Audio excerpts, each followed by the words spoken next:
Okay, so hi everyone, Senan this side, and in this video we are going to solve this wonderful problem, which is walking robot simulation. So it's a medium level problem, but it's not that easy. It's not that tough. So a robot is on an infinite xy plane starting at point 0, 0 facing north. Okay, the robot can receive a sequence of these three possible types of commands. Okay, so you are given an infinite xy plane. So whenever I read this, that means I cannot basically keep or create a 2D matrix on which I could do a possible simulation, right?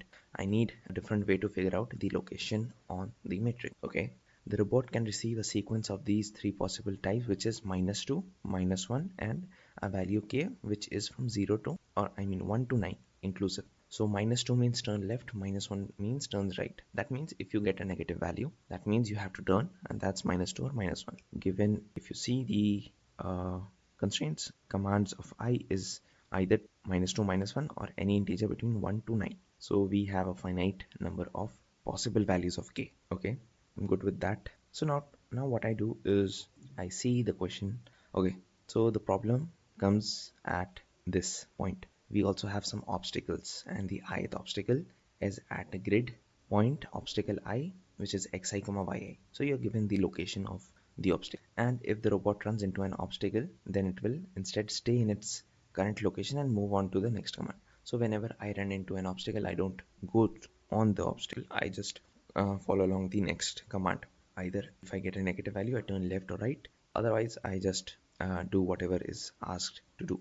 So since if you get a value k that is in between 1 to 9, you have to move k units in that direction whichever you were facing. Okay, now north, south, east, west, they give constraints are given like this, or basically what is north, south, east, and west in this context, as well as you are given that the obstacle can be at location 0, 0. So the position itself that you are at could have an obstacle, and what you have to return is the maximum Euclidean distance that the robot ever gets from the origin squared. So Euclidean distance is the basically you remember Pythagoras theorem, a square plus b square is equal to c square. So this a square plus b square is actually the Euclidean distance, and if you square that, right, so Euclidean distance is square root of a square plus b square, but square of the Euclidean distance is a square plus b square itself, right?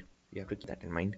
Now okay, so what could we actually do about this? First of all, we need to figure out some ways how do we actually keep track of some things. So a couple of things we need to keep track is the direction we are going, and is there an obstacle at that location. Also if let's say you are going on a direction, let's say north, and you can move possibly 10 steps, and at the fifth step you see an obstacle, so you have to stop at position, right? That is something that you have to do.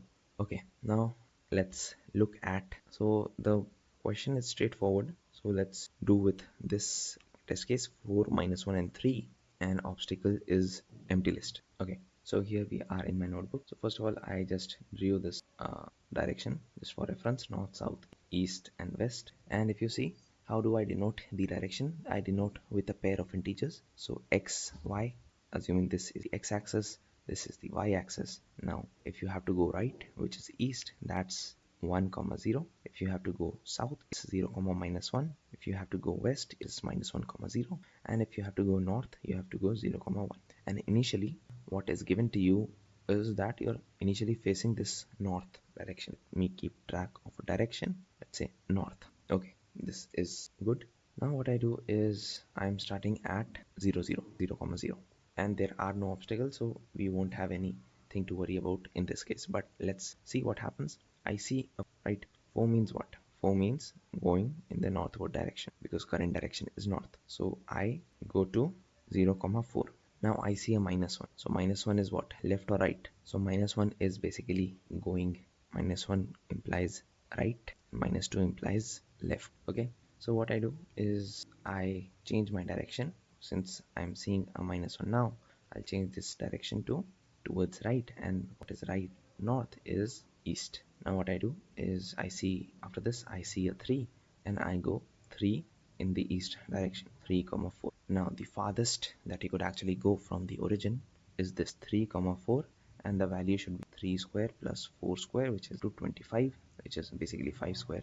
For this you have your answer as 25, but at the same time, while you were going here, you did not know that you'll encounter this 3 or this -1. So whenever you saw 4, you saw this, okay, so I can go 4 in this direction, and for this the maximum distance would be 0 square plus 4 square, which would be 16, and you will store this 16 somewhere. And whenever you find a better a position that has a value that is more than your current value, which was 16, you update the 16, and in this case it was 25.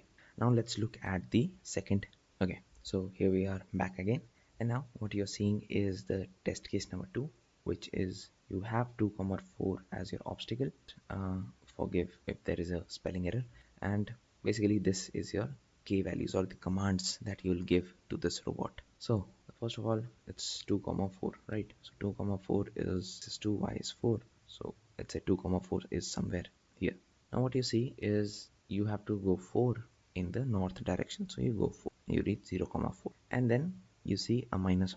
So you say initially my direction was north, I see this -1, and I'll say now my direction is east. Now again, I can possibly see I can go 4 in this direction, right? So what I'll do is I'll try to go 4, right? 1 2 3, and whenever I go to this location, what happens is I try to go 1 comma 4, right? I can actually go to 1 comma 4, 2 comma 4, 3 comma 4, and 4 comma 4. And while I was going towards the right at 1 comma 4 itself, I found an obstacle at 2 comma 4. Okay, so I saw this 2 comma 4 as an obstacle, right? So I don't move any step beyond this 1 comma 4. So that means I go one step to the left and 1 comma 4. That's the only place I'll be going. And then I see a -2. -2 means turn left, so my direction would again back be north. Now I see a value of 4, I can just go 4 the above direction, so I reach 1 comma 8. And if you see, obviously the maximum distance would be to this 1 comma 8, and which would be 1 square plus 8 square, which is equal to 60 plus 1, which is 35, and this would be your final answer. So but while you were going, you'll update your maximum distance. So at this point you'll get maximum distance as 16, at this point you'll get maximum distance as 17, and when you reach here you'll get the maximum distance as 65. And since we had run the simulation and the maximum value is 65, we stop then and there. Now the only possible confusion you'd be having, if there's an obstacle at 0 comma 0, what do you do? In that case, you don't do anything, you just leave it as it is, because since you're already starting at 0 comma 0, and if you see an obstacle, you don't actually move anywhere, right? Till the time you see the first first you have to change the direction, right? And regardless of the direction, whatever k value you get, if k is positive, you have to do something, right? So so by that I mean, if the obstacle is 0 comma 0, basically that means you cannot move anywhere, right? You are at an obstacle, so neither you could move left, right, up or down, and so your final answer would be 0 itself. That's what I feel it should be. And let's look at the code for the actual implementation of this solution. Okay, so here we are back at my LeetCode page, and let's look at the code. So first of all, if you see, declared a set of pairs, right? Although this is a set, this will take n log n time, or I mean log n time for insertion. And the point is, you could use unordered set, but you have to format the data type of this. It's not exactly working for pair int comma int, because you're destroying the default constructor. I think that was the error that I got. But anyways, what I'll do is I'll set a maximum distance as 0, fine. And if maximum distance is 0, and in the end I'll return that maximum distance. So I keep a list of directions that will help us keep track of where we are actually going. So this is what this is, the north. This is going east, this is south, and this is west, right? This is south and this is west. Now I determine the initial location as x and y as to be 0, right? And I initialize a pointer, or basically an index of direction of 0. So now note how are we going to use this directions list. So currently we are facing the north direction. Now if I have to turn right, I have to check the next element. I have to check the next element of this pair.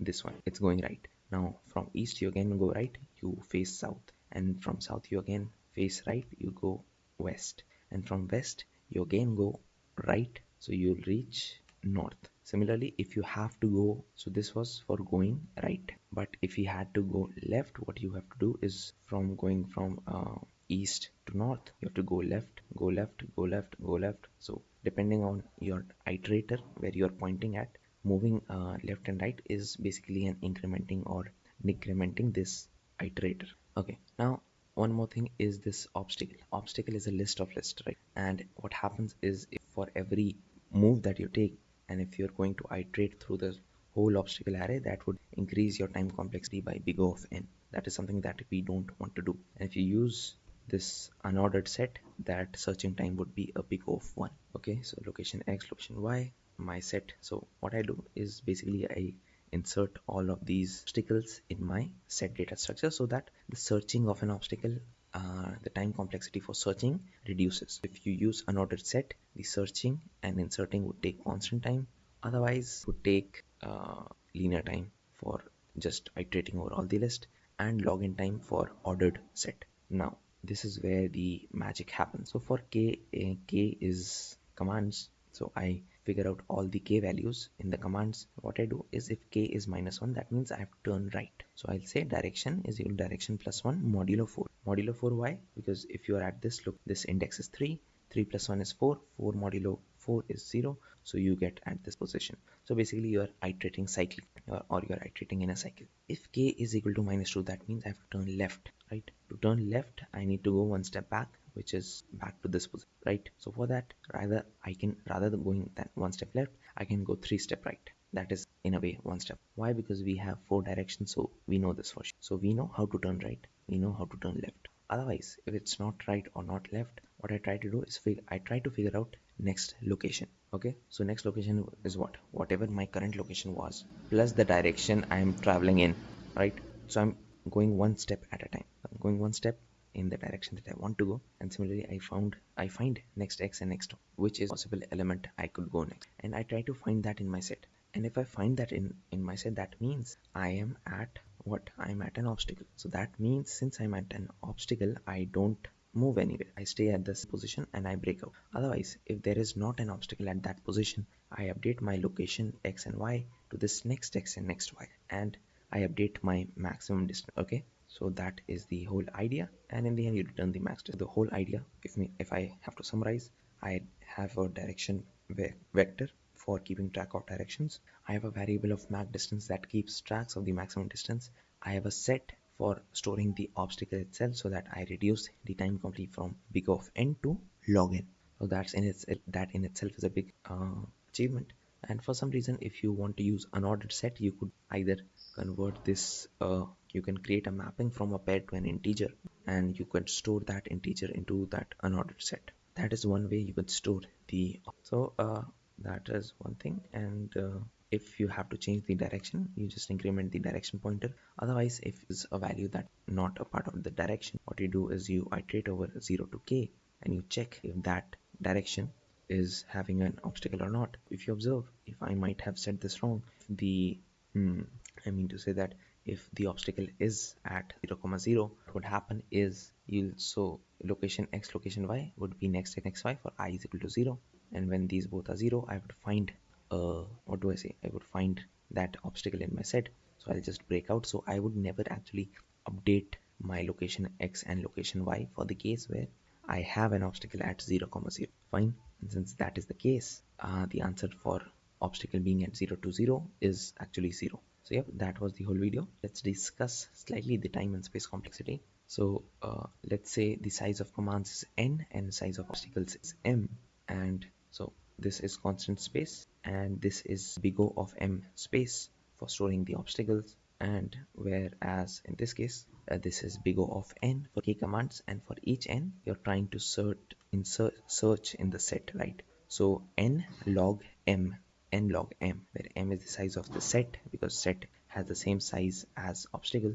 So the time complexity for this for loop, the second for loop, is n, which is the size of the commands, and log m of the set size, because of the set size. And let's say if you used the unordered set, this would be a constant time operation. So in that case, this would be big O of n itself. Now, finally, your final answer would be big O of n log m if you are using ordered set, big O of n max of n comma m if you're just using unordered set. And this could possibly go to n times m if you don't use a set or you just do a linear search in this obstacle list. So yep, that was the whole video. Hope I was able to explain you. Hope this equation was clear. Hope the try run was good enough for the explanation. And yep, I'll see you the next video, and just for the sake of completion, it works. Thanks for watching, and I'll see you in the next video.